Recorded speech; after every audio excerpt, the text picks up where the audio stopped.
table the 2015 budget in Parliament tomorrow afternoon at this time.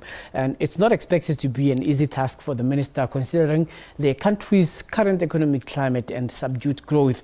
The minister will take the podium against the backdrop of much debated electricity crisis, moderating inflation, a volatile rand, subdued economic growth, a rising tax-to-GDP ratio. And South Africans, on the other hand, are regarded as having a low national savings culture. And the government, on the other hand, has a ballooning public sector wage bill. So let's discuss some of these issues. And we are joined on the line by Managing Director of Lehumo Capital, who is Maudi Lentsoane. Maudi, good afternoon, and thank you very much for joining us on our program. Good afternoon, Colin. If you were Nhlanhla Nene tomorrow, what would you prioritize when you present the budget tomorrow, right at around this time? Look, it's a very difficult position. I think that you don't want to find yourself. I don't want to be into the minister's shoes. He's caught between the rock and a hard place. It's a very difficult balancing act, which is required, obviously, for him to deliver tomorrow. You got to understand, where we are at this point in time is that the government previously obviously has had to spend quite a significant amount of money trying to get the economy afloat. I'm talking here after the recession that we experienced a couple of years ago. And we've been spending quite aggressively. And remember that obviously due to that increased spending, we've obviously accumulated a huge amount of debt, and the interest is starting to really hit.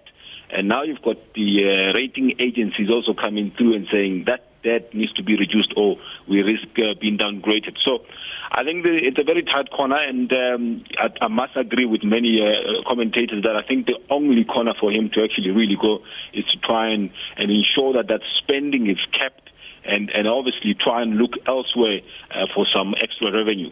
Mm-hmm.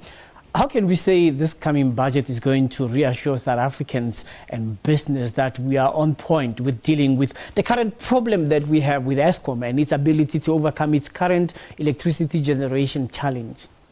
Indeed, I mean that will also become that's also very key. Addressing the issues of this economy have to be done in light with the issues that are affecting Eskom. We are not able to obviously get the economy running properly unless we've obviously addressed issues such as electricity problems. We've already seen, the couple of numbers that have come out. The economy grew very nicely in the fourth quarter. But I think to sustain that momentum, we need a long-term solution surrounding the structural problems, including Eskom, to make sure that, we continue moving forward in the right path. There's still a problem with South Africa's import-export ratio. How can we prioritize manufacturing and productivity in the country when we have a free trade deal, for example, with China, which is criticized as not benefiting the fiscus tax-wise? Our market is flooded with cheap imports, and the textile industry is affected hither to that.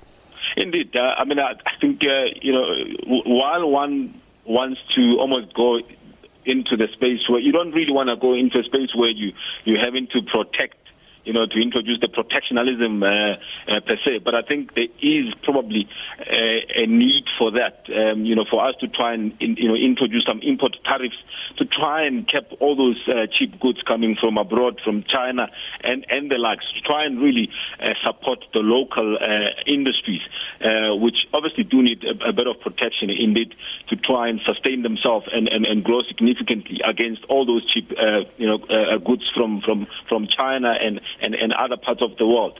So I think that's crucial and it raises an important part. But at the same time, I think there is a need for a free market, for free markets, for us to be able to compete with the other global players. And so the protectionism, it's a big one, but I think it's also very questionable as to how it gets implemented. So how do you view economic outlook for 2015 when you look at what seems to be a reversal of falling oil prices? When you look at the oil price currently and you look at the volatility of the rand right now, over 11 rand 67 against the dollar. So where do you see the economy going? I think the economy should actually do much better than we did last year. It's one big benefit obviously come, as you mentioned, from the lower oil price. Yes, that will be somehow reversed a little bit because of the impact of what we might actually see coming through tomorrow, particularly when you look at the fact that we're looking at taxes being increased. But there's also, if you look at a global perspective, there's also Europe, which the ECB is looking to stimulate that economy by introducing the monetary stimulus. So if, the US, the Europe all come out of these recession and whatever the measures that they're implementing do actually end up working, we could actually see a much better performance from our economy.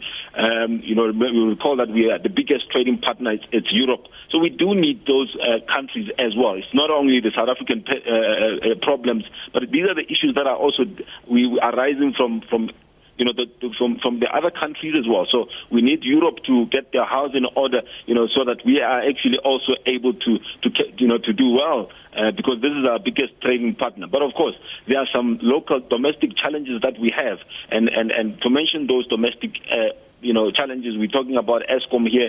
We're talking about a number of things that we need to obviously address here at home as well. Your analysis is much appreciated on PM News, Maudi. Thank you so much.